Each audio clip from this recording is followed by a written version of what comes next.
Manampy amin'ny fanatsarana ny kalitaon'ny Fanabeazana eto amin'ny ZAP Ambatomena, farim-piadidiam-pampianarana Antsirabe faharoa, ny fikambanana tsy miankina, CICAFE Nouvelle Planète.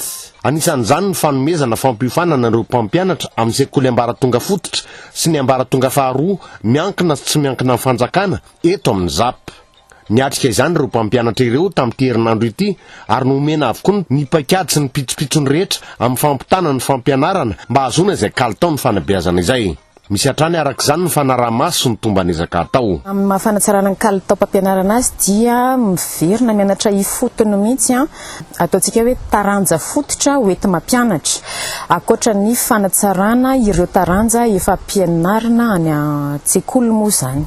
Isaky ny 2 volana no misy ny isaky ny 4 andro eo, ary nisy famerenana 2 volana aoriana zany fitondrana ireo asa ataon'ireo mpiofana any avy any an-trano, dia entina moa zany ifampizarazana amin'ny mpampianatra sy ny mpampiofana zany hijerevana ny zavatra mbola hoe manano sarotra azy ireo. Araka ny fanadihadiana nataon'ity fikambanana ity dia anisan'ny sakana tsy ahafahan'ny ankizy miditra an-tsekoly ny tsy fananana ny kopina haterahana. Izany indrindra no antony nanaova ny fikarakarana ny kopina haterahana faobe izay niarahana tamin'ny komuna ambanivohitra Ambatomena, ka nisitraka an'izany ny ankizy manodidina ny 500 eto amin'ny komuna.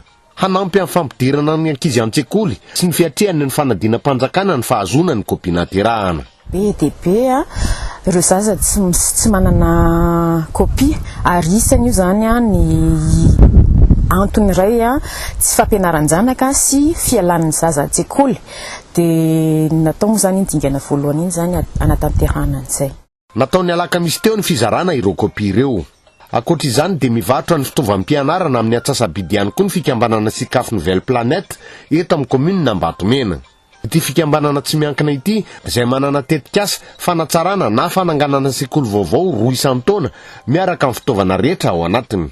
Eo ihany koa ny fampisakafoana atoandro ny mpianatra. Izany no natao dia hanatsarana hatrany ny kalitaon'ny Fanabeazana, ary indrindra hitazonana ny ankizy an-tsekoly.